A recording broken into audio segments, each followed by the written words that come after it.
नमस्कार बंधुरा all India रान्नाघरे आपनादेर स्वागत। आजकेर रेसिपि एग बल। प्रथमे आमी 4टे डिम सिद्ध करे निয়েছি। एबार डिमगुलोके ग्रेटारेर साहाज्ये ठीक এইভাবে কুড়ে নেব। পোড়া হয়ে গেলে ডিমের উপর দিয়ে দেব 4 চামচ পেঁয়াজ কুচি, 1 চামচ কাঁচা লঙ্কা কুচি,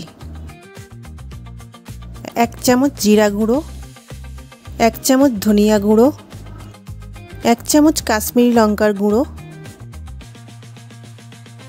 1 চামচ লবণ, 1 চামচ আদা গুঁড়ো, 1 চামচ রসুন গুঁড়ো, 1 চামচ চাট মশলা,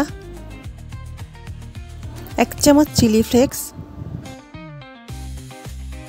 পরিমাণ মতো ধনিয়া পাতা কুচি, 2 চামচ ময়দা দিয়ে ভালো করে মিশিয়ে একটা ডো বানিয়ে নেব।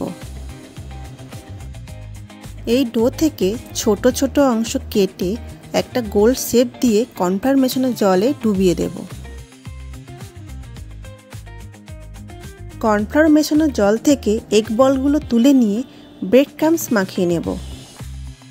এরপর কড়াইতে সাদা তেল দিয়ে তেলটা গরম হলে ব্রেড ক্রাম্বস মাখানো এগ বলগুলো ছেড়ে দেব। 3 থেকে 4 মিনিট ভেজে নিলেই আমাদের এগ বল তৈরি। রেসিপিটি ভালো লাগলে লাইক, শেয়ার ও সাবস্ক্রাইব করতে ভুলবেন না।